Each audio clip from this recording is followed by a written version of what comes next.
Hello, I am just going to go to.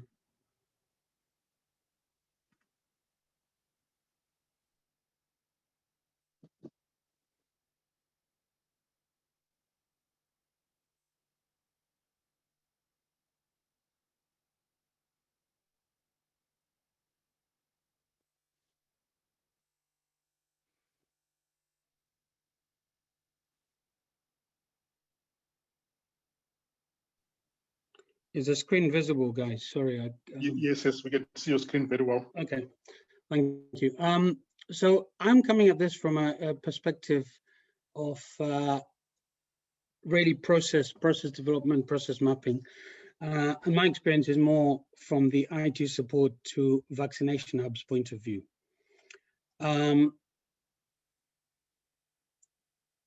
The total, sorry, I'll just go to the previous screen. I do have to do some declarations and just skip to that. So coronavirus in the UK, this was from the 10th of February. The total deaths by that point, so this is a couple of days ago, 114,000, just under 115,000. The total cases that we'd shown were just under 4 million. Vaccination doses, the first vaccine given was just over 13 million. And people in hospital were 26,000. Now, just 12 hours later, the deaths had increased. We had a few people in hospital, fewer than 12 hours before. The total number of cases had increased slightly. Vaccinations, understandably, had increased slightly. So things you could argue are going in the right direction. Now, I work in Birmingham, and from the Birmingham point of view, we've got the perspective of what is showing up as the national figures, the national status.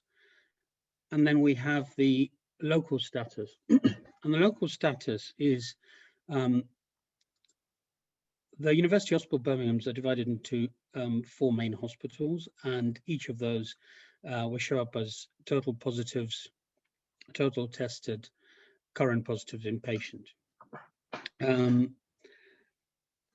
The figures, as you can see, are quite high over the period. The total deaths since this all started, just in our group of hospitals, is 2,409, and that was the day before yesterday. That's increased slightly now. The geographical distribution, I've put a big black arrow there of where I live in the middle of all of this, which, yes, it has been scary and it's been challenging. So just down to the hospital that I'm doing a little bit of ITU in, there's a racial distribution, which is not exactly completely reflective of the population distribution. And that's why we know that our BAMI group of patients at higher risk. As you can see, the number of Pakistanis are much higher in relation to our admission rate than either Afro-Caribbeans or Indians. The other group are, some of them may actually fit into these other groups, but just don't define their racial heritage on admission. I know Becky has spoken about this, but I'm just going to go to the point of the vaccinations and the cost. So when this all started in the UK, the first one to be approved was the Pfizer BioNTech, and that was in December, followed by the AstraZeneca, which is the Oxford version, followed by Moderna. And the costs are listed there. The other one they're looking at or have been looking at recently is the Sputnik, which is half the price of the Pfizer and has a better fridge storage. which is something I'll come back to about fridge storage and duration and temperature. And I think Becky already talked about it, but it's worth just revisiting. So this is a website that was launched on the 13th of March 2020. The Perioperative Medicine, the Royal College of Anaesthetists took ownership of this, and I've been getting emails and requests from colleagues in Zimbabwe and around about policies and process. And I think this is one that when you click on that point, this is the page it takes you to. So I'm just going to stop at this page for a short while and take you to it. And I hope you can see the screen share that's happening now. So it takes you to this page. There's the background. If anyone is looking for development of clinical guidance, the clinical guidance then takes you to all of these different ports, from airway management to obstetric. And whilst it says, for example, obstetric anesthesia, it does give you just obstetric advice on infection prevention, infection control, drug supply and demand. And an important thing that we found is well-being of the doctor, of the healthcare worker during COVID-19. And that's important. I'm asking the question if you're okay yourself. And I mean, personally, we've had WhatsApp groups set up, whether it's with my original class of qualification or the people I work with. It does help with offloading of the psychological stresses of the day. Protective personal equipment and shielding and understanding those elements. Pediatric management, again, is important. Restarting planned surgery is something that our patients keep asking, and that I'll just click on that one, for example, and it'll take you to advice and policies on each of those of how to, for example, aerosol clearance times and how you can effectively operate with better aerosol clearance in aerosol generating procedures. Cross-skilling, so we're having surgeons or people that are not actually having current clinics working in teams in intensive care, supporting either medical staff or nursing staff. So these are elements of where we can find the clinical elements. There's national guidance here as well. So clicking on the national guidance, it takes you to a whole list of things of how to deal with pregnant employees, how to have strategy with coronavirus in the workplace, the coroner's guidance, the laws that come up with that. You can have patient information, and again, that gives you similar advice. So these are quite useful tools. I'll just exit back to my screen. The other thing that's really helped, and I think I'm not sure how much has changed in Zimbabwe with regard to a coronavirus act, but this, when you look into it and sort of look at the wording, it does help. It forgives a multitude of sins, but it does protect the healthcare worker without covering up anything sinister. So these are things that prevent or reduce the amount of future potential litigation. And these are things that are worth looking into. Now, from the IT point of view, we've had primary care teams admit and govern the care, the people that actually decide whether a patient, when they start on dexamethasone or when they start on tocilizumab, when they need to be prone for ventilation. We then have procedure teams who are doing lines, tracheostomies, intubation. We have proning teams. The first wave, there was complete pandemonium. As we started organizing these teams, we learned how to do this better as a hospital, as a country. Now it's better organized. The proning teams come in at certain times, the procedure teams come in at certain times. You have teams that transfer, so when they're not proning, they'll probably transfer a patient to a CT or to theatre for a tracheostomy if it's complex. If it's not, it's done on the unit. But again, you want to reduce aerosol generation, so you take it to a laminar flow setting. Then you have repatriation teams where you transfer patients to hospitals which have fewer patients and therefore more potential for looking after critically ill patients. The vaccination program. So this is something we started setting up, and I know Becky and Prof. Jury have already touched on this. The cold chain general principles. I had a document that was written, sent to me by a colleague, Dr. Mgodi, which was written by Dr. Hove, and that actually covers all of this point.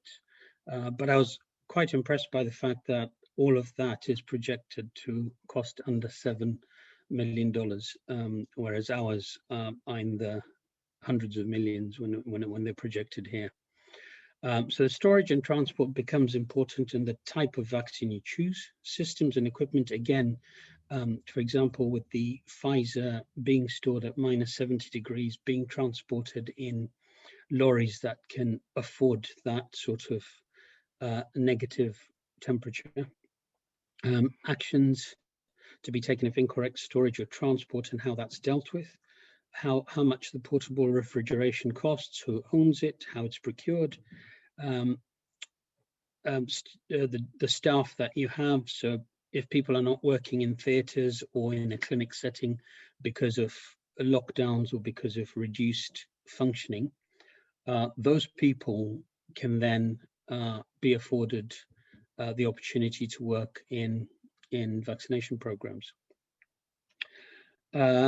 We have had in our setting a couple of commencements of litigation where you have patients who feel they've been injected a bit too high on the shoulder, allege that they have reduced ranges of motion, frozen shoulders, nerve injuries, neuropathies, and that's something that's unavoidable and we just need to cover for. It's a more litigious society in the UK and in the States, so this will happen. Now I've put up a card there, and this is very valuable currency at the moment. These are things that are that can be misappropriated, that can be stolen, that can be sold for more money on the black market, because people can obviously will need these sorts of things as proof that they have been vaccinated to travel. Well, that's the projection. And as such, it is a good idea to sort of, in a way, control these documents. The other thing that we found is, thankfully, we haven't had it at our centre, but we've had it at other centres where used vials, have been stolen and are being used by con artists to suggest that they're providing early vaccinations to patients, elderly patients, by visiting them at home. A link that I've put down there is for advice and guidance of what advice and what information we give to patients. It's available in the Green Book, Chapter 14A. The link is there, which takes you to the Green Book, and then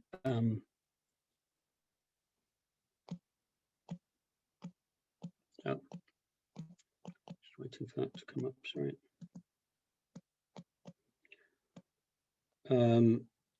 And that then enables you, or just makes it easier in these busy times, to use a lot of this documentation with reference studies on how decisions are made and how what information we give to patients, and the amount of information there is quite prominent. It's just about what we choose from it.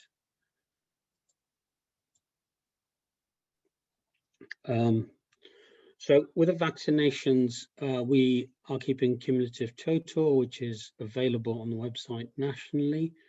The second cumulative total, so this one we're at, well, now it's over 14 million.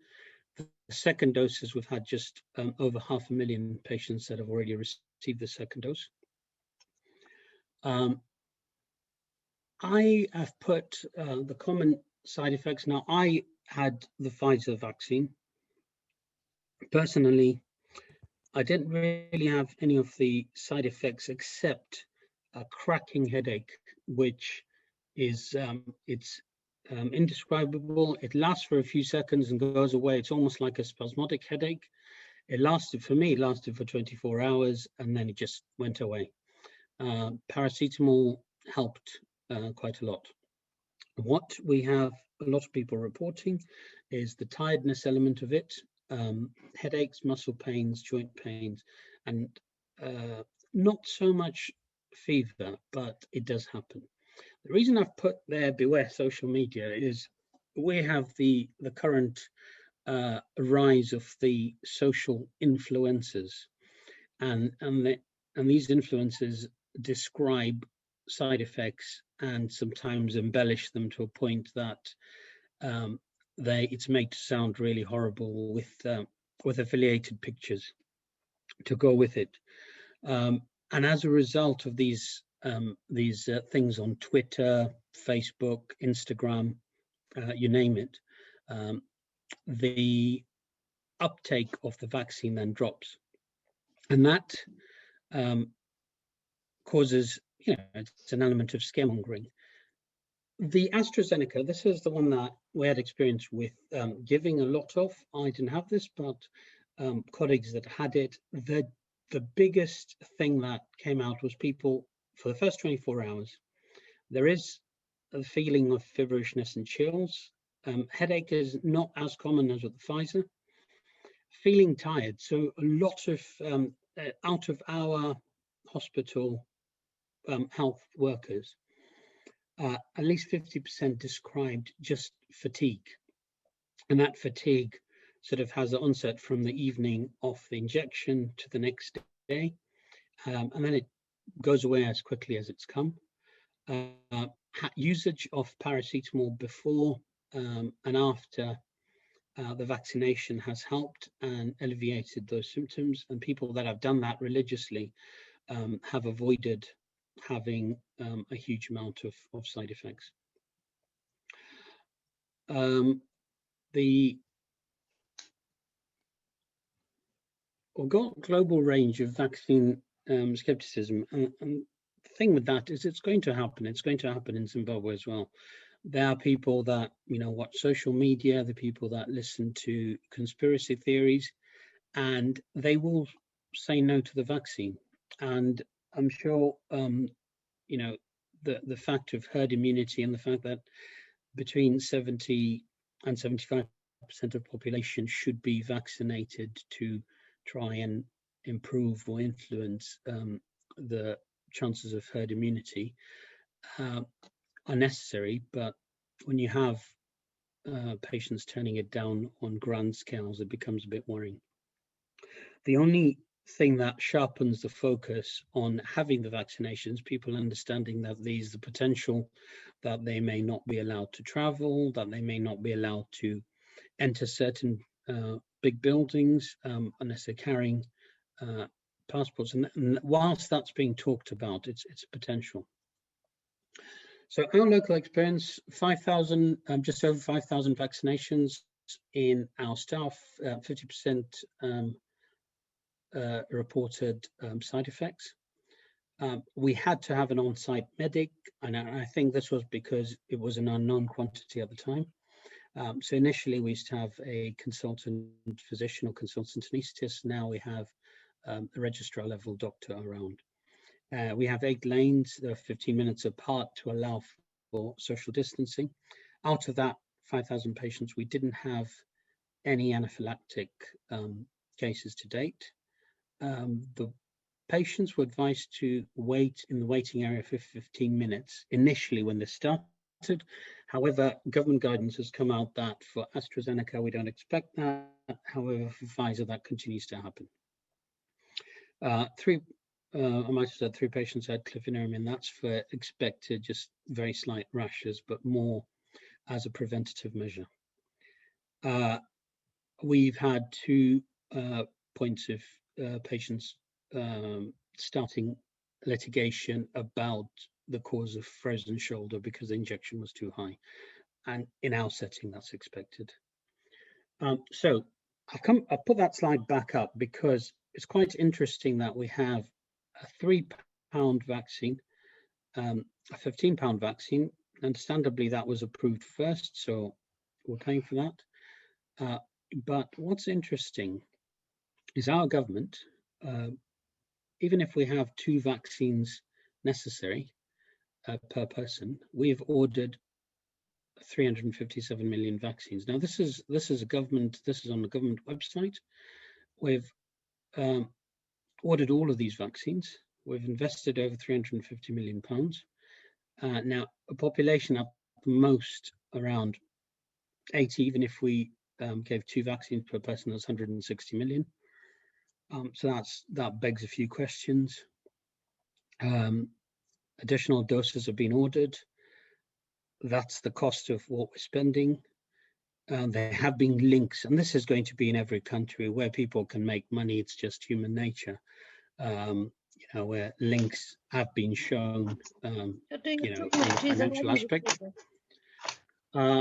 So what is our medical responsibility, irrespective of how people benefit from things like that or not, is to understand the potential for improving herd immunity, to allay fears, provide the correct information, encourage simple behavioral modification, enable and set up vaccination programs.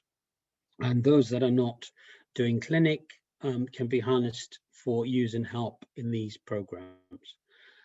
So the questions are, how many vaccinations do you actually need? What is the ordering administration system? Are transport and refrigeration systems in place? Some of those questions were answered by a document that was sent to me. Certification systems, it is an important currency and it will cost. Schools as vaccination centers, that's a possibility depending on whether the kids are going to school or not. So we outline our pathways, which are being done. Nail down procurement, because there is corrupt procurement everywhere, or misplaced procurement. Are medical people given the opportunity to be part of this, or are they marginalized by government? The nature of entrepreneurship innovation, does it end? I put that down from memories from medical school, whether it ends at Warren Park or whether it's actually something that happens and we're listened to. And then, the potential differences. And I hope that the links that I've put in have helped. That is pretty much what I had to say, but I'm open to questions. Thank you very much. Thanks, EJ. Thanks for the very wonderful presentation. Thanks also for sharing your experiences in the UK. I think it will help us a lot to know that you guys have gone through this. And it looks like it's not as scary as we thought. If there are any questions, please go ahead and ask.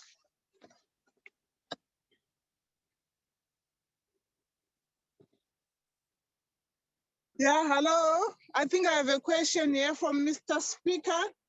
Thank you for thank you for the presentation. My question is on mixing vaccines. Let's say you have received, with the South African variant, which is more like infectious, and we know that the AstraZeneca is not very effective. Let's say you have received the first dose. What are your thoughts on mixing the vaccine so that you don't get, let's say you don't want the AstraZeneca one and you want a different one? What are your thoughts on that?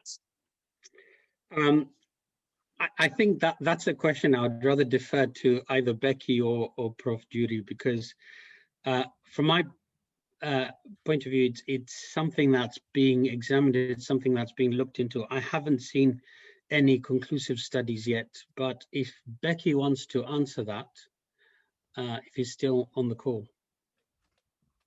Thanks, EJ. You actually asked that question a couple of weeks ago. There are actually clinical trials that have started now looking at the impact of mixing vaccines. But we should also be aware that with the Sputnik, with the Russian vaccine, it's basically two different vaccines, right? Because you are looking at the adenovirus 26 on your first choice, on your first dose, and you are looking at adenovirus 5 on your second dose. And that's what we call the heterologous inoculation. Now, the idea there was to bypass the impact of neutralizing antibodies against the vector, right? So that you can actually have an immune response to the antigen and boost it with the second dose. So with that concept in mind, that's what is informing the current thinking in the clinical trials to see, can we get the same effect if you used a protein-based and an mRNA-based virus at this in two different inoculations? But currently there is no, the jury is still out. The clinical trials have started in a couple of centers to look at that question. If I may add something, patients with autoimmune diseases are being excluded from these. And now some of you might have noticed that tocilizumab is been approved for use in intensive care. If I may just highlight what's happening with that, what we've noticed in intensive care use is the CRP, which is C-reactive protein, which is used as an infection marker. Drops within 24 hours. You have it from over 200 to less than 10 as a result of tocilizumab. So now what we're doing is, if we start that drug, we're using procalcitonin as the infection marker for bacteria, and galactomannan for viruses. Sorry, for fungus. Pardon my mistake there, for fungi. And for that, we're doing that every 2 weeks for the fungus, and the procalcitonin we're doing 3 times a week. That's if a patient is on tocilizumab.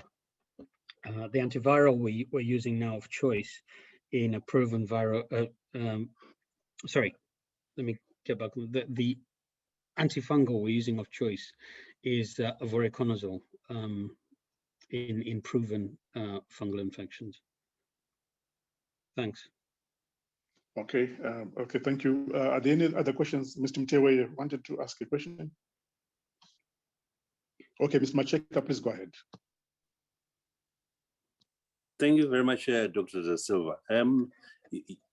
You mentioned, in passing, one very important point, which is quite topical, and this is, the rich nations hoarding the the vaccine, and in particular, you indicated that the UK has nailed down 350 million doses for an 80 million population. Do you get the sense that this kind of procurement is being driven by, like, for example, the UK COVID task force, or it's a political issue? What sense do you get from this sort of action? What is the intention of that? So personally, what I've done is I've challenged my local MP to find out this, and the response that's come back to me from government is that this is what has been ordered. This is not what is in the stores. And you can take this with a pinch of salt, because when politicians, it's something my father said to me a long time ago: politicians and nappies need to be changed often because they get dirty quickly. And this hasn't changed. Now, with regard to their argument or their explanation, is that they haven't actually procured this. This is what they've ordered, and depending on what they receive, that's what they're going to use. Now, I beg to differ, because if they have already set aside 230 million and spent it, I think they have procured a lot of this, or rather the order has been placed and is paid for. So the argument, the second argument they brought back is actually, you know, if there's stuff left over, it will be donated to other countries. Now, you know, again, another massive handful of salt with that one, but your guess is as good as mine. Okay, Thank you. Tendai Suro, please ask your question. Thank you very much for the opportunity. Thank you, Dr. De Silva, for that one.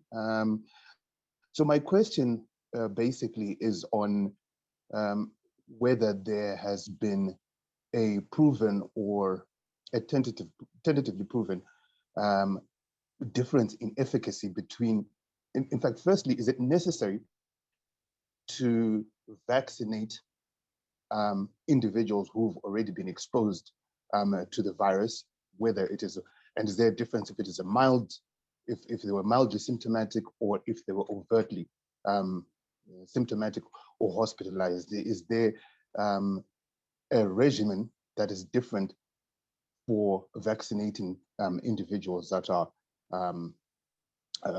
post-infection or already been exposed to the virus? Thank you. Okay, so part of that question, I will, again, Becky, I'm sorry, I'll refer part of that question to you, but I'll answer the parts that I can. So from personal experience and with colleagues having received both types of vaccines, I have had colleagues who've received the Pfizer vaccine, who after 4 weeks have actually unfortunately been infected with COVID, but have not needed to be hospitalized and have not actually been severe. The only reason they ended up being tested is that because they were in contact with somebody that was definitely positive and that was overtly positive, and they were exposed and then tested. They were asymptomatic, but they went through the process of self-isolation. Out of those colleagues, one of them had a previous infection before the vaccination. Now, from my point of view, guess is as good as mine as whether his own immunity or the vaccination helped him in being less, in demonstrating a less severe infection the second time round. So it doesn't prevent anybody from getting infected. It just seems to prevent the manifestation of that infection. But Becky, if you want to answer the other part of the question. Yes, I'll go back to the basic knowledge on coronaviruses. From previous knowledge with the SARS coronavirus and with the MERS virus, and then with the other coronaviruses that cause mild disease like your respiratory flu-like symptoms, we know that the duration, your antibody response, the duration of protection rarely goes beyond 18 months. So it's not a durable kind of immune response. So yes, you will get reinfected, and yes, you will get disease.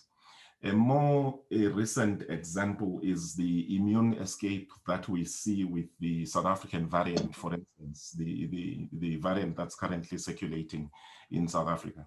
That during the second wave, you saw patients that were infected in the first wave, which only happened in June, coming back in the second wave in November, October, November, December, infected with coronavirus, with high viral loads, and sometimes with even severe disease necessitating admission.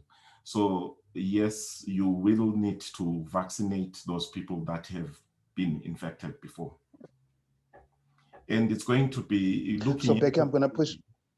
Looking into the future, we are going to be taking corona vaccinations in the same way as you do with the flu vaccine, as determined by what are the circulating variants and what is the impact of those circulating variants.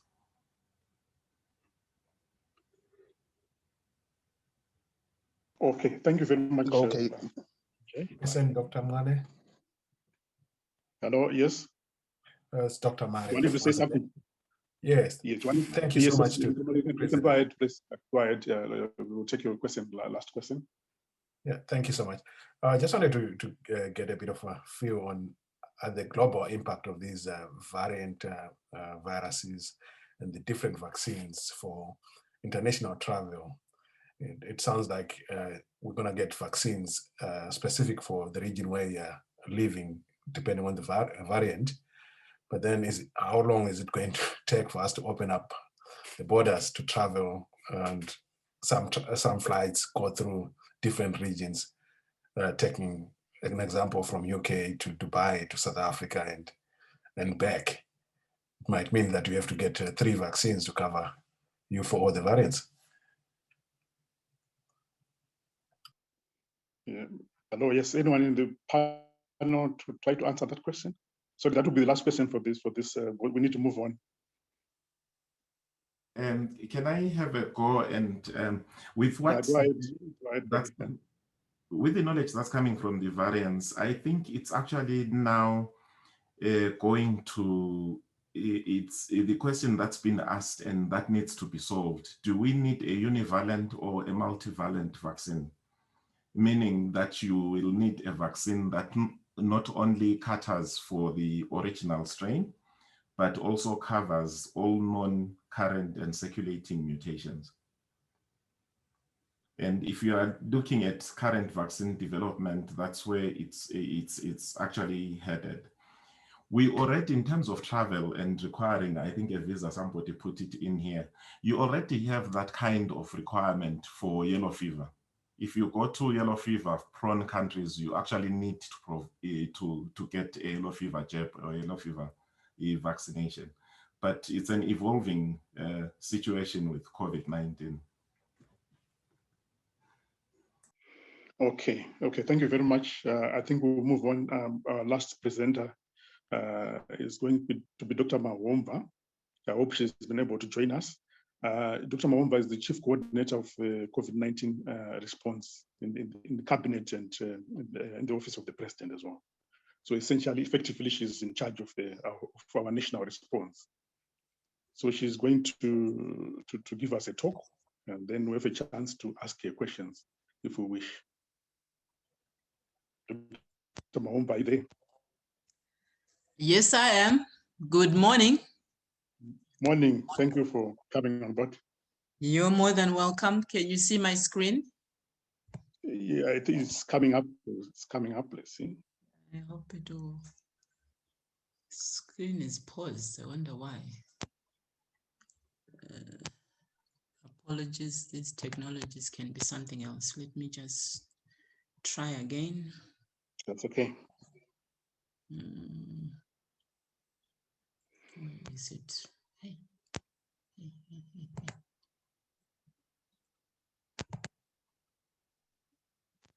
Oops.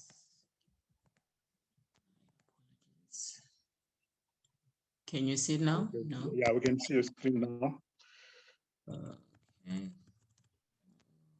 Sorry about that. It's frozen on my side.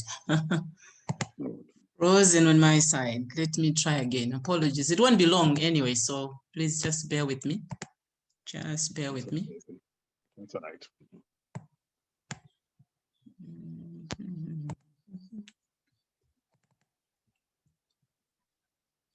Let me try again.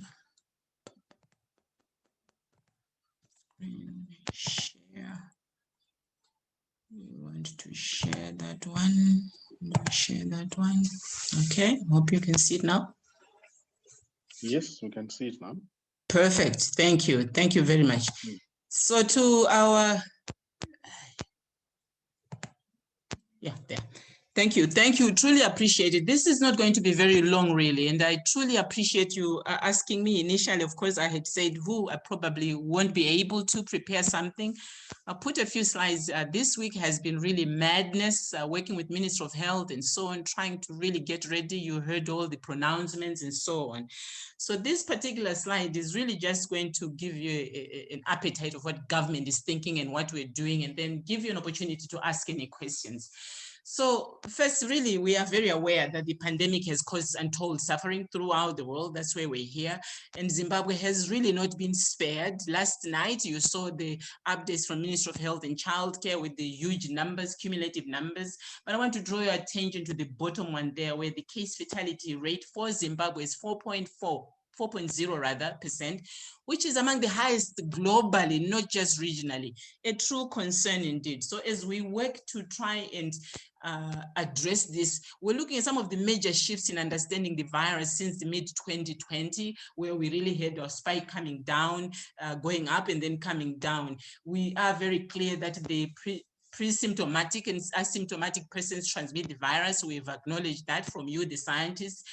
We have taken on board the antigen testing, which has improved our testing to be able to appreciate our epidemic and hence tailor our responses. Development of the variants that you have been talking a lot about, the UK, SA, Brazil, and others. And of course, the innovative ways of developing vaccines. Once again, you, the scientists, are talking about, and we're delighted that there are about 15 vaccines now in the late third clinical trials, going through the WHO evaluations and so on and so on. Very important background for us to appreciate. We also saying this second wave that is affecting us is so much bigger than our first one, and I'll show you the epic very briefly. And we feel very strongly, we know the super spreader events that we saw in December, therearound, really made this horrible. And of course, the family gatherings as well. Recently, you heard the family which had 5 members just going. We think it's some of those gatherings that really contributed to that. So the need to prepare and prevent a potentially bigger third wave using 2 fronts is what we are looking at as government. The first prevention front is, of course, our current response strategy that includes the prevention, containment, mitigation strategies structured around the 8 strategies or pillars consistent with the WHO guidelines that you are all now very familiar with, looking at the surveillance, testing, case management, infection prevention, risk communication, procurement, logistics, ports of entry, and of course this coordination that I'm also tasked to do. This quite clearly hasn't been enough, and hence we're looking now at the second prevention front, which is the deployment of vaccines. And that's the epic curve I just said I will show you just briefly to remind ourselves.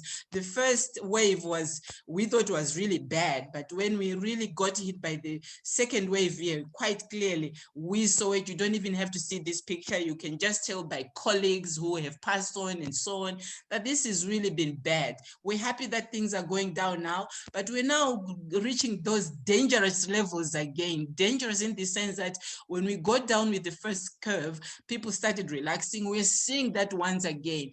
While we're trying very hard to step up our initiatives, response, and so on and so on, we're also scratching our heads to see what else can we do. And of course, the introduction of the vaccine is one such area, knowing very well it's not a magic bullet. So to come back to what we are saying as government, you all heard the government direction on COVID-19 vaccines, the statement that was issued post-cabinet meeting on the 9th of February 2021. That was, the cabinet was on Tuesday. That was when it was announced. The intention is to reach 60% or thereabouts of the population. Choice of vaccine will be science-based with adequate research and findings guiding decision-making. Priority will be healthcare workers, the elderly, and other vulnerable groups, and it would be voluntary. I think that's very important to say. Vaccine to be sourced from multiple manufacturers through multiple financing arrangements, but with government taking the lead. So what is the national COVID-19 vaccination plan? This is the one that we've been working flat out on.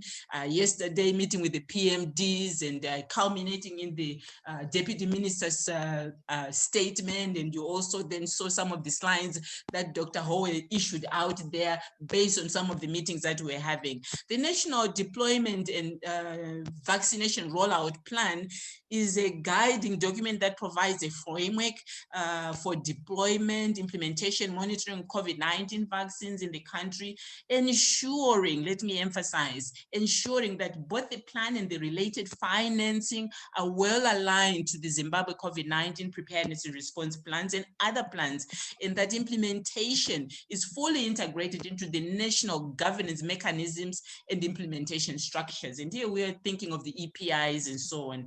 The plan covers 12 key strategic areas as outlined below for a successful rollout of the vaccine.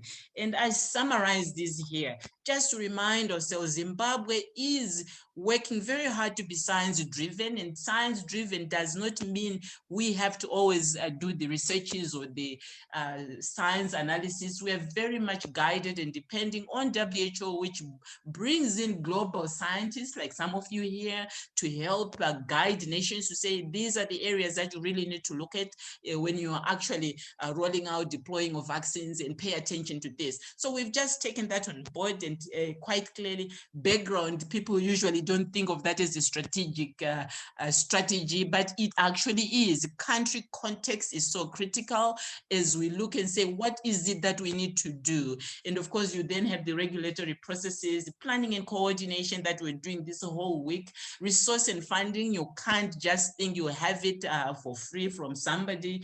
The target populations that have been talked about, supply chain management, human resource, including the training, advocacy, communication, social mobilization. What we're doing here is actually part of that. And thank you so much for bringing me on to your platform. Vaccine safety, monitoring and management of adverse events following immunization, and of course, injection safety, very critical. Remember, we're saying we want to be science-driven. We want to make sure that we're also paying attention to these things that will inform how we move forward. Immunization monitoring systems, and of course, the surveillance itself is critical. And finally, we want to make sure that we're evaluating the introduction of the COVID-19 vaccine in order to really make sure we continue resetting our dial, if you like, continue strengthening, improving, and making sure we are indeed addressing what our population needs and not what we individuals or politicians or whoever thinks it's required. So really, I wanted to give that quick background. The next slides are really things that you've already seen, but I hope they will actually help us juggle our minds so that we are able to ask important and good questions that help us, you and I, to move forward. So the objective of our plan is really to enable high quality vaccination services and reduce morbidity and mortality due to COVID-19 disease, very much linking with the objective of our preparedness and response plan that has those 8 pillars I mentioned about, which really focuses on, compacting, or what's the word I want to use, looking at the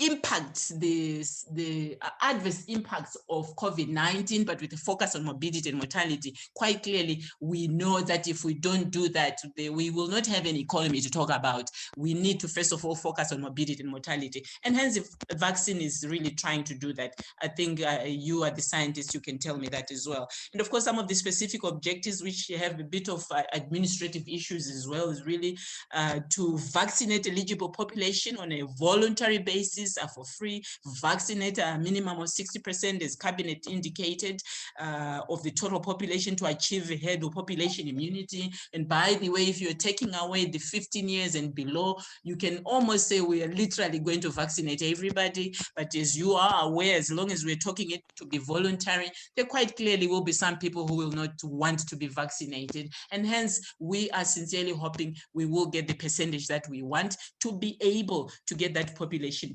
immunity. And of course, we want to initiate vaccination through eligible high-risk target populations. I've already mentioned it.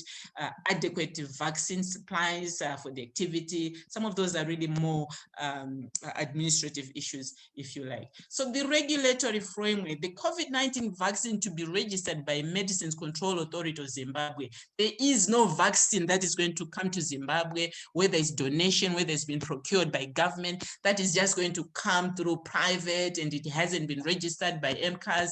I think we learned also those issues we got with ivermectin, where everybody was going for the dog ivermectin, not even registered, no human ivermectin. All those issues, the lessons learned. And we are really emphasizing that while we want the private sector to come on board, whatever comes to Zimbabwe, government has to take charge, and the Medicines Control Authority of Zimbabwe has to do what it needs to do, what is mandated to do. And this is really under the Emergency Use Authority. Quite clearly, no one ever had COVID-19 vaccine before. It's a new drug, if you like, and hence it is actually in the in terms of the Section 75 for Medicines and Allied Substance Control Authority.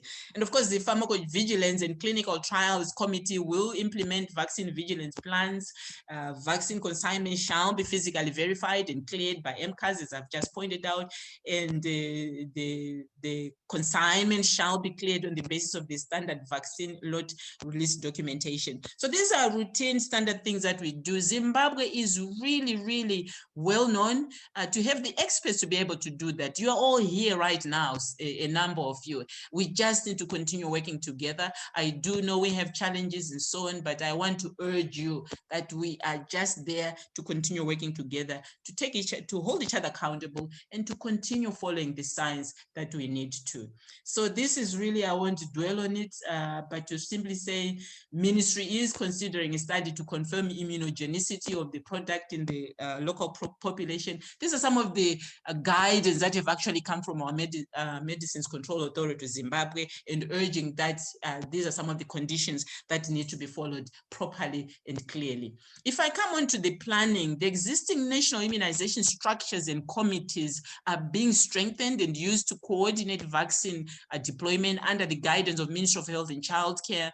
The Zimbabwe National Immunization Technical Advisory Group, the ZIMNITAG, I don't know if Dr. Gona mentioned this, because he is actually the lead on this one, is providing evidence-based recommendations and guidance to facilitate the fully informed government decision-making processes. And quite clearly, they have their science from the WHOs, the SAGE, the what have you, you name it, including some of these conversations that we're having here, where they then also put that science together, that guidance, they give it to government. Of course, it doesn't always say what guidance you provide is all going to be taken on board. There's also that relook and so on. The Interagency Coordinating Committee, ICC, was tasked by government to spearhead planning and preparations for COVID-19 vaccination under the guidance, once again, of Ministry of Health and Childcare. Remember, this is a public health emergency. And the HANS ministry continues to play a very critical role. And of course, myself here working with all those bodies to make sure that we are including everybody, interagency. We have the UNICEF, the WHO, and so on. And the chair of that particular one is actually somebody who is not government, but once again, they're working very closely, guided by Ministry of Health. Public partnership initiatives are being coordinated by Ministry of Finance and Development. We have had so many private sector people coming on board, asking how can they order vaccines for their employees. Interestingly, business seems to be very keen on just getting vaccines for their own people and their spouses and so on. And we are working hard to really make sure that they are appreciating that this is a public health issue. Vaccination is not about just you, the individual. One of the speakers here talked about herd immunity or population immunity, and we're saying, and another one actually mentioned the fact that, you know, you are not immune for forever. You might have to be vaccinated every year and so on and so. So those messages going out to the private sector, as they seem to think you just order, you vaccinate your people and you're done, without realizing there's really need to continue collaborating, because we have got to vaccinate the right percentages for us to get this virus out of Zimbabwe. And so Ministry of Finance is doing that to really make sure that they are coming on board in the right way. Ministry of Health will, of course, implement effective deployment of the COVID-19 vaccines through the Zimbabwe Expanded Program on Immunization, the Zimbabwe EPI.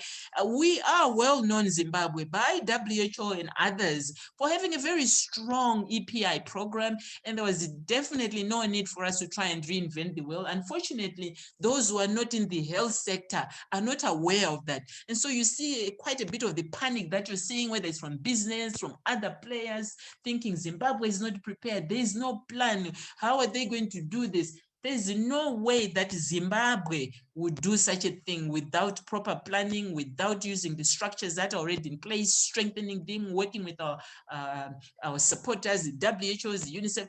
All that has been happening, is happening, and we're almost there. And so I'm just trying to reassure you there. In terms of resource mobilization, Treasury has set aside $100 million for both procurement and operational costs. The total cost estimated for the budget, Ministry of Health worked on this one, and I think I'm competing with somebody else. That's fine, I've muted, it's fine. Okay, and I agree with the speaker, was it Dr. from UK, that some of our figures there are not quite there. This is just like, come on, let's move with it. The things are happening now, but we are very aware. We're actually revisiting using the WHO costing tool to really make sure we've got realistic costing there. But we're still very happy that our Treasury has set aside that huge amount that should be able to cover us reasonably in terms of procuring the vaccine itself, which will be the largest perhaps cost. But of course, the most important also operational costs that we really clearly need to have. So I won't dwell on those details because we're still really looking at it.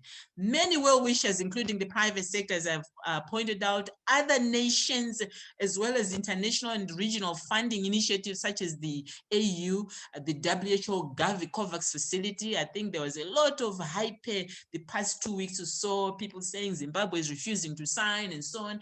But I want to assure you that while there was some delay, there was genuine need to really understand the processes to make sure that we're doing what was right for Zimbabwe, and a lot of advocacy with science from some of you on this platform really obviously demonstrated that when you do it together, you can actually move forward. So we are very much participating in the AU initiative officially, as well as the WHO Gavi facility officially as well. Before, we were participating unofficially by simply using the tools from the COVAX facility, for example, for the assessments that we did in October, November last year, to see how prepared we were, to make sure that when we identified the gaps, we were working on them. So work was actually happening from way back, never mind the signings, the what have you, that some were focusing on. There was no dropping of the ball in terms of just getting ready from the technical side of things. And I'm happy we're almost there.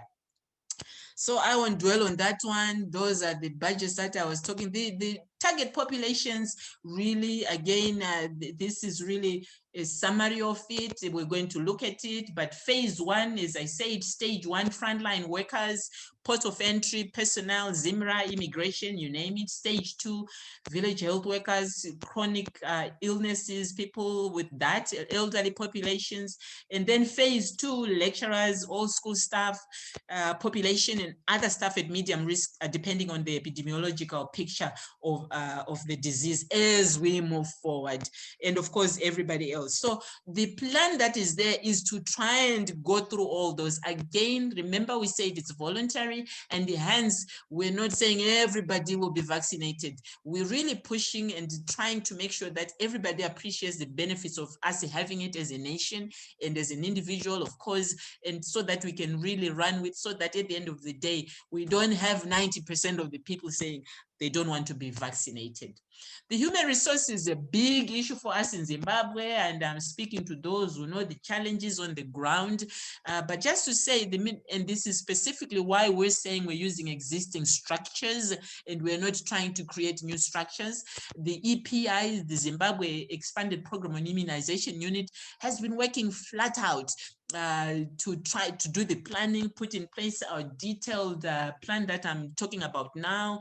And as we're speaking, yesterday we had the provincial medical directors, other meetings were happening. I met with the UN, the donors, the heads of agencies, while minister was meeting with the PMDs to really describe and talk about what we're doing, to make sure we're on the same page, to make sure that their questions come on board, their contribution come on board. And I'm happy to say we're really moving as fast as we can. It's almost like development of the vaccine, where in the past it took years, according to one speaker earlier, but this time it took such a short time. So in the past, these kind of processes would take quite a long time. But this time around, they're taking the shortest period of time. As we're speaking, people are being trained. We are already putting in place tools, you name it, everything is actually happening in the same time. And the provincial and district trainers will in turn train healthcare workers at their service deliveries, online, in person, blended learning. All those processes are actually also going to be used. And of course, the areas of storage, communication, surveillance will also be looked at. I won't dwell too much on this. These are really nitty-gritties of the actual delivery itself. Supply chain management, I think, again, we are really looking at the processes that we've always done, but really strengthening them and making sure that distribution follows the channel that we've always used. Central vaccine, we have since in our assessments looked at nut farm and other places, private sector, where we can actually store at the right temperatures and so on. So that is what is happening. I'll skip that one. Others have said, do you have the facilities? Yes, the Gavi, who have supported us with our Zimbabwe expanded program in immunization, the measles, the rubellas, the what have you, have actually also supported us with a lot of equipment and so on. As I spoke with in my high-level coordination meeting with our partners, UN and so on yesterday, we also talk in terms of what are some of the deliverables they can put on the table, what support they can bring on board. Here's our plan. Can we start looking at it? And indeed, there are actually grants that are earmarked from the World Bank and other places, earmarked to support just the logistics of things, and hence perhaps our resource can actually then focus on making sure that we are covering the procurement if we need to. But as I said, there are initiatives that are actually also donating resources and so on. But we do have things in place. So the supply chain, as I've mentioned, distribution planning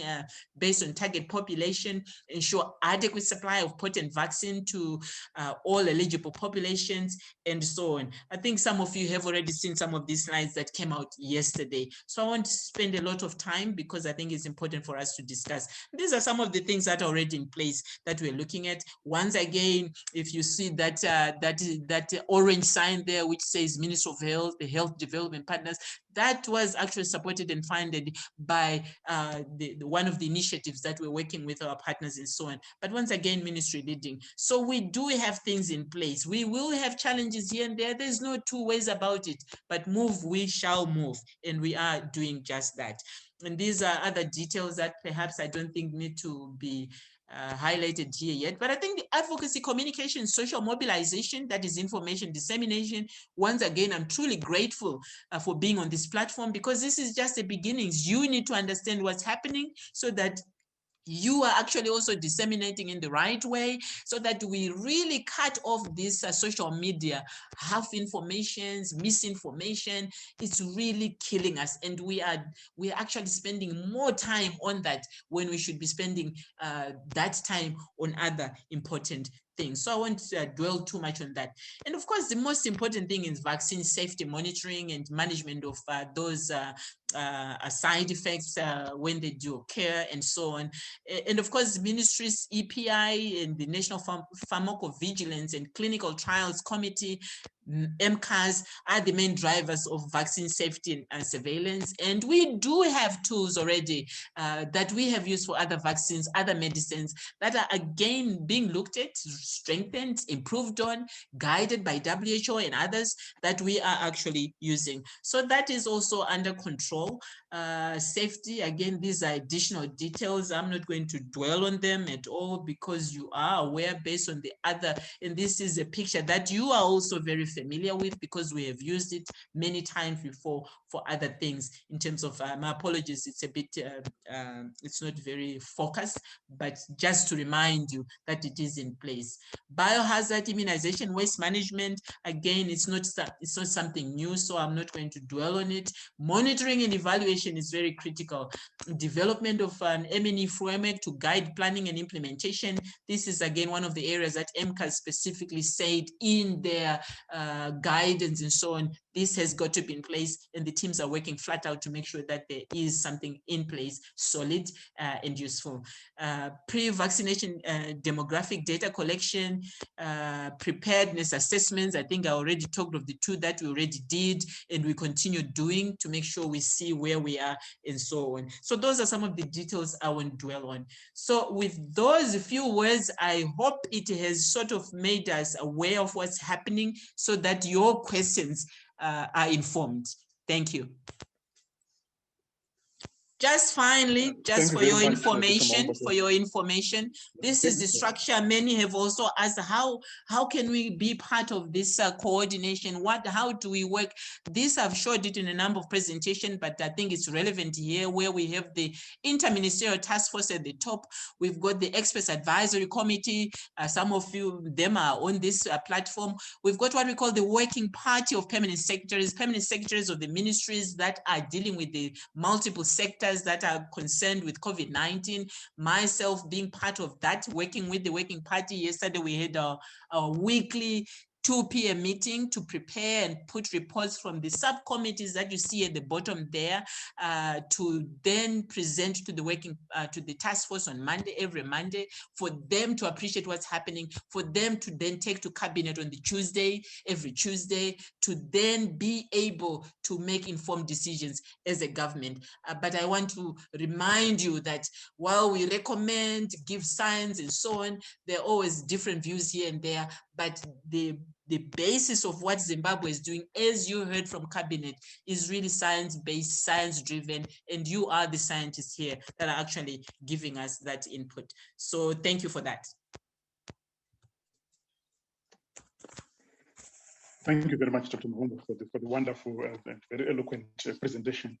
I think let's go into questions so that we don't lose any more time.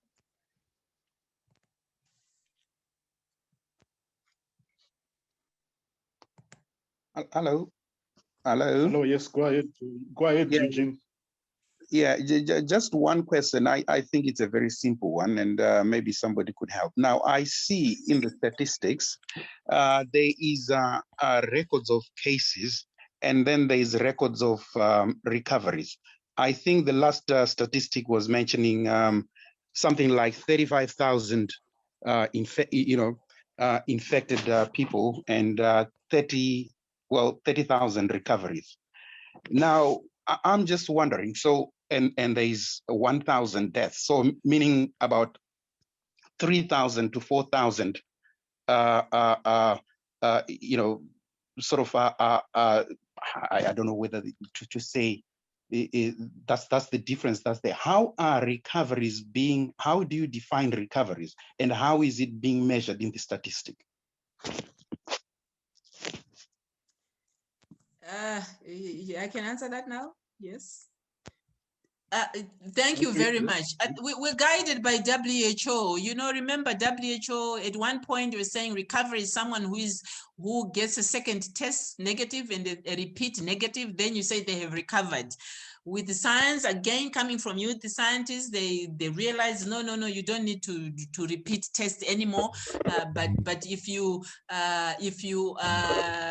after 10 days of not having any signs and symptoms, you don't have anything, you can actually be declared. So to answer your question in terms of how then is that recorded or followed up, the healthcare workers are then supposed to follow up people in the homes and find out whether, based on their records, you were diagnosed on day one and 10 days late, and because you just wanted to travel, but you didn't have any symptoms or anything like that, 10 days later, you still have nothing, you're declared recovered.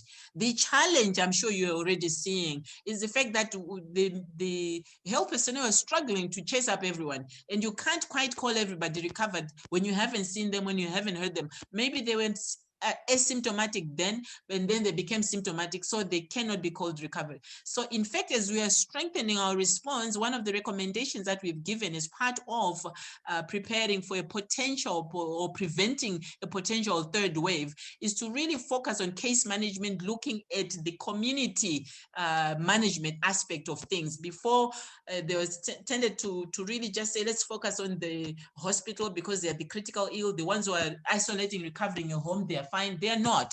And hence, we are actually adopting the idea of the rapid response teams for surveillance, but having rapid case management teams that really go out into the communities and ensure that those cases are indeed recovering, they record properly, and our recoveries are tallied properly. But this is an area that everybody globally is actually struggling with to reconcile. Okay, thank you.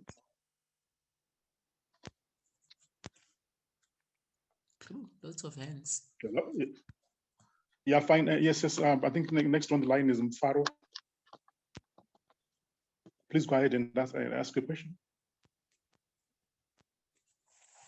They must be muted. Okay. Thank you very much. My question to Dr. Mahompa is: are there any trials currently going on in Zimbabwe to identify which COVID-19 variants are currently circulating, given our case fatality rate, which is higher than everyone else? I think it might actually be prudent if we know which variant we have. Do we have our own variant, or we have the South African one, or the same as everyone else? Thank you for that very important question. I will first speak like I'm not a scientist at all and say, because of our borders with South Africa, it's good to just assume we've got them here.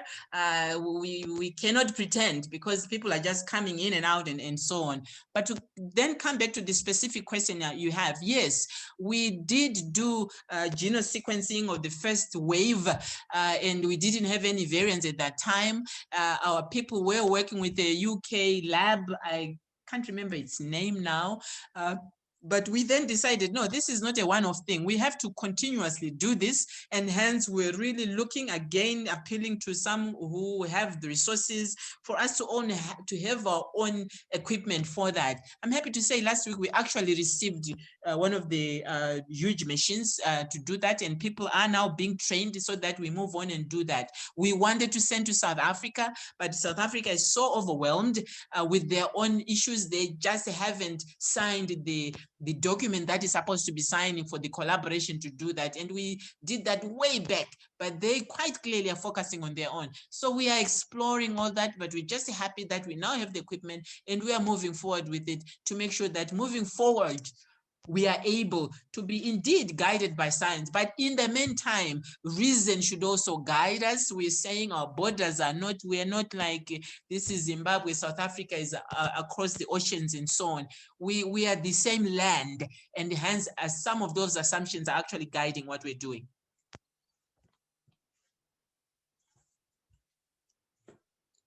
Okay, thank you very much. I think next is on the line is someone on the Galaxy M10.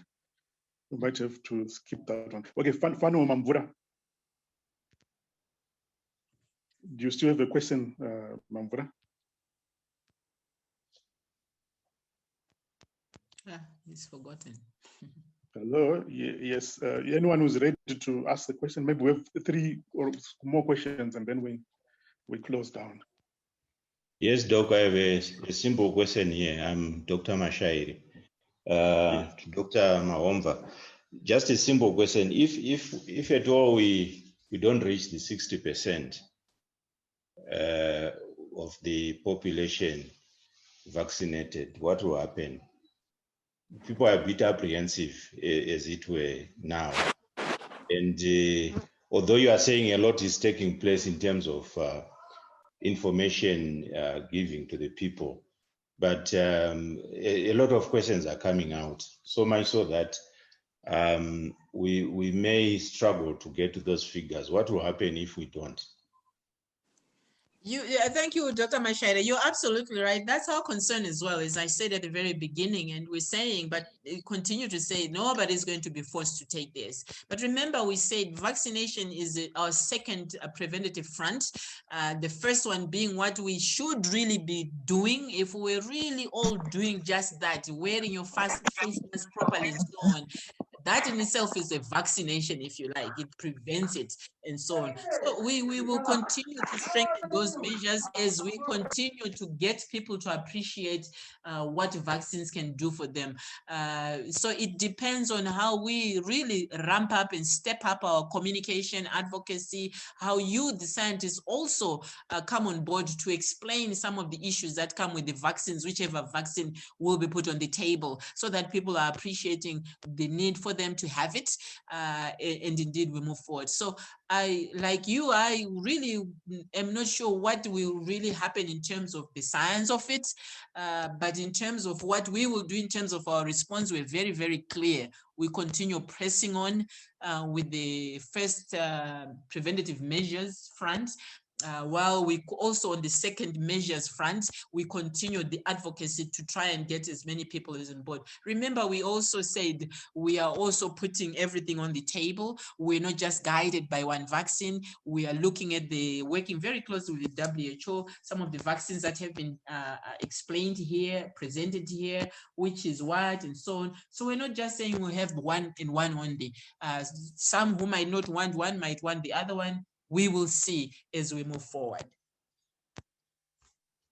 Okay, thank you. We have questions from Chireka Rukweza and then finally Dr. Chatati. Dr. Man. Yes. Thank you very much. Thank you very much, the organizers and also the speakers and also Dr. Maomba. My quick question is on, I just need a clarification on vaccination. There's a mentioning of testing of antibodies and swabs. I just want to find out why we are doing that and how you're going to do it. And then if someone is positive or negative, are you going to stop the vaccination? If you could clarify on that, please. There's a national, we have just completed the national prevalence survey. Our scientists have finished analysis. They're working with ZIMSAT for weighting and so on, so that we have very real clarity in terms of what the situation is in Zimbabwe. Very, very soon we're going to have it. I keep saying that, but unfortunately our scientists are also trying to be very, very careful to make sure that what is issued out is a proper science and not just a quick and dirty process. This actually went through Medical Research Council of Zimbabwe and so on. So we will know. But I hope I'm understanding your question. In terms of someone actually answered earlier to say if you've had the disease and you've recovered, you still should get the vaccine, the vaccine. So that's the approach we're taking based on that science. If you're ill from it, then again, it's you, the scientists out there, who will tell us through those advisory committees and so on, whether one who is still ill from it. Though I don't think if you have measles and you're ill from it, you would be going for a vaccination. Not at all. I think you need to recover first, and then maybe later on you can have it. That's how I would respond to that. But again, I'm eagerly waiting to hear from. Sorry, Dr. Maomba. My question is on the statement that was produced yesterday. It says blood tests for antibodies and swabs. A sample will be required to determine the potency. That is on desk 2. I don't know what it means. That's why I just wanted checking on clarification. I'll need to check and see what you're really talking about. But as I said, we're running fast, trying to really keep up, but still be guided by science. If there's any issue that came out that is not quite clear, we'll certainly clarify it. Thank you very much. Dr. Male, I'm Galaxy M10. Oh, okay, please go ahead. Dr. Mawera. Yes, Mkoma, go ahead. Yes, Dr. Maomba, just one quick question. do you have epidemiological data, a profile of who has been affected and who has died to guide your vaccination program? Or we are just adopting from what others have done and applying that profile for vaccination?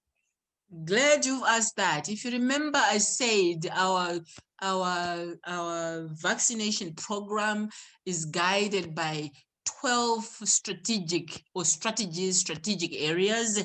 And I specifically took time with the first one, which I said background, is said the context is critical. And that is part of that context, looking at what is on the ground, what our numbers saying, who has. And yes, we have a line list of all the people who have actually, we are reporting on, sometimes a bit behind, but we are busy updating it to make sure that we're very clear. We have also analyzed some of the deaths that have happened. I know in my last Experts Advisory Committee, we had Prof.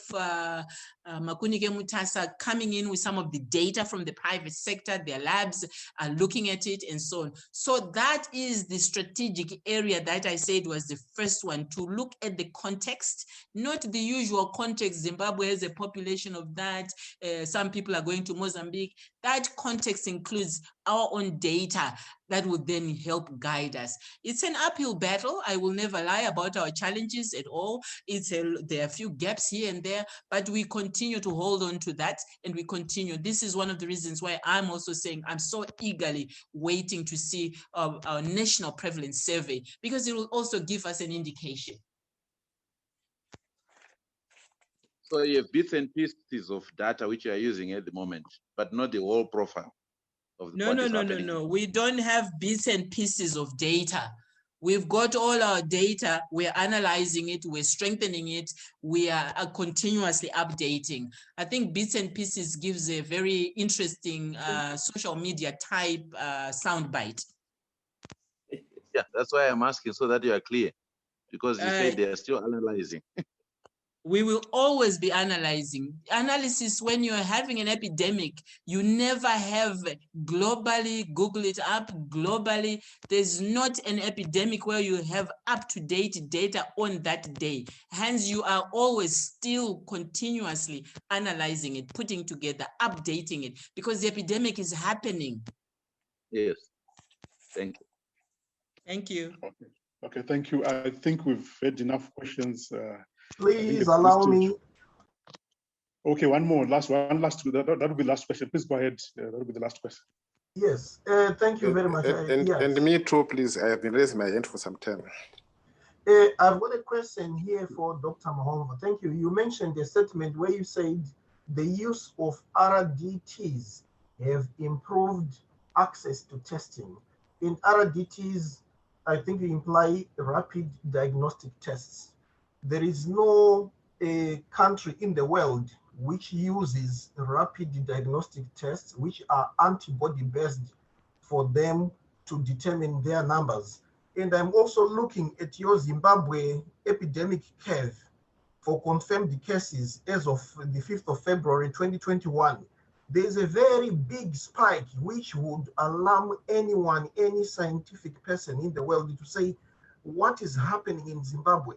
Is it the new variant, or it's because we have got a lot of these new RTDs, which are RDTs, which are now being used to confirm cases?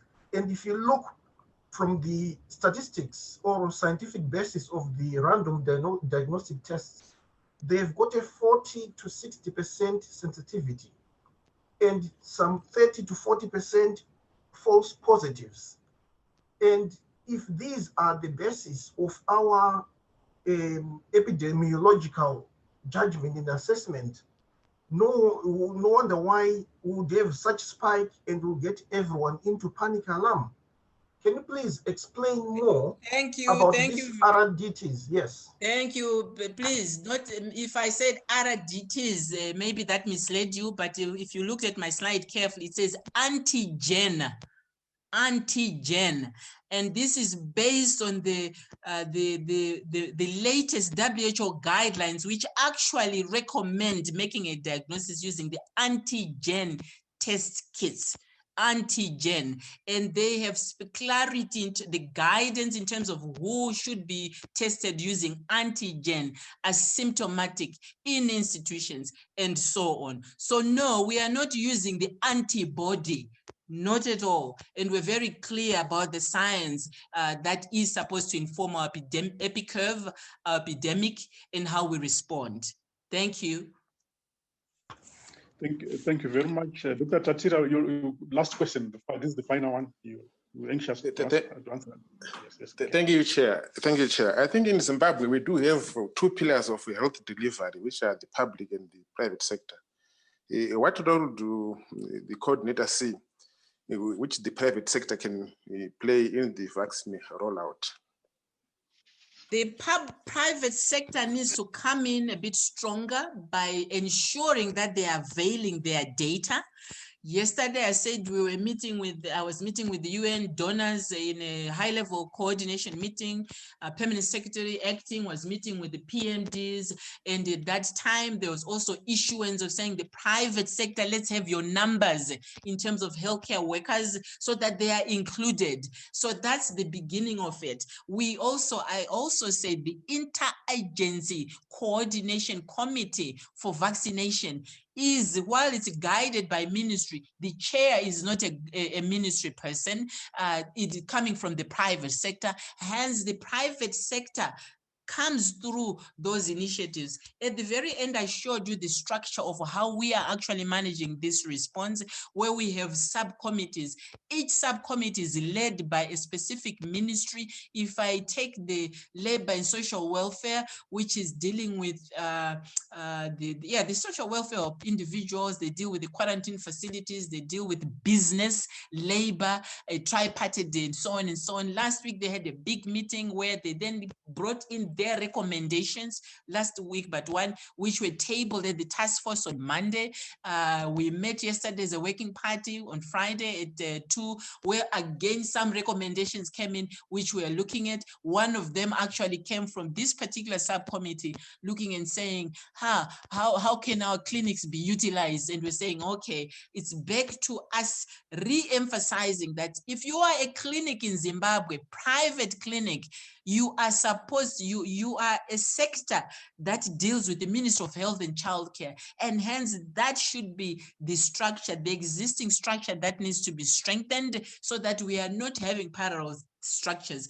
I think one of the big challenges that we've seen with this COVID-19 response is the fact that while we opened up for private to try and come on, there's a bit of chaos with everybody thinking they can just do what they like. We've seen some funny clinics being set up, people even threatening medicines control or medicines, medical and dental practitioners councils when they come to inspect them. How dare you come and look at my, it's all those kind of things that we are saying, if we're not careful and we start trying to say we're standing alone as private without strengthening the very good existing structures that Zimbabwe has, we will not do ourselves a good service. And hence, to answer your question clearly, those structures just need to be strengthened. Private sector is part of this initiative. All right. Thank you very much, Dr. Mahomba. Thank you, everyone. I think we've come to the end of our meeting. I would really want to. Hello. Afternoon, Dr. Mwale. Yes. Thank you. Can I ask my question? Okay, ask your question and then we have to stop. I think we have to move on. Thank you, Dr. Mahomba, for such a nice presentation. My comment is on your planning on sustainability. Given the evidence now that the vaccine will be more of like a flu virus-like vaccination, which may be done annually, if not biannually, I don't know. So do we have any plans more so when we are relying more on donors and also other partners? But I want to disagree with you completely that we are depending on donors. In my presentation, I very clearly said Treasury has set aside $100 million for this process. But as government, we so appreciate collaboration with other initiatives such as the COVAX, the AU, private sector, individuals, you name it. And I did also say Treasury has been tasked to lead those collaborations as they resource mobilize and so on. So that's what we're doing. At the beginning, I also hopefully clearly indicated that we are making sure this is not a new process. We're including it into the existing processes of the Zimbabwe expanded program in immunization. Yes, that had tended to focus on children, but remember, we also brought up the moms, which is not just vaccinating the children. We brought up the hepatitis and so on. So working with existing structures make it possible for us for that sustainability that you have asked about. That is one of the reasons why we chose to use existing structures to strengthen them so that they are also addressing the other vaccines, but at the same time, bringing this one to be part of as we move forward. Okay, thank you very much. I think we have come to the end of the meeting. The quality of the presentations has been very high. I think we will probably all accept that it has been the quality of presentations has been very good, but also even the quality of the questions that were asked. So this turned out, in my opinion, to be a very good meeting. So I think with that, we come to the end of the meeting. Hopefully we have some platform where people can ask questions without having to convene a meeting, because obviously there are a lot of questions to be asked. But I think this is safe to allay most of our anxieties, because we are all anxious about the vaccines, naturally. So, but I think a lot of questions have been answered here, and some of the questions have been created, yes. But I think it has been a good meeting. Thank you very much, everyone. Thank you for having me. Thank you, Gary, for organizing. Thank you. Thank you. Thank you, guys. This has been a very powerful meeting. I hope we'll have another meeting in the near future. Thank you. Thank you very much. Thank you, everyone. Excellent presentations. Thank you. Appreciate you. Thank you, everyone. Thank you. Thank you all. Thank you. Bye-bye. Thank you all. Bye-bye. Thank you, Merci everyone. beaucoup. Atenda chaizvo. Siyabonga kakhulu. Thank you. Thank you. God, thank you. Bye-bye. Thank you so much.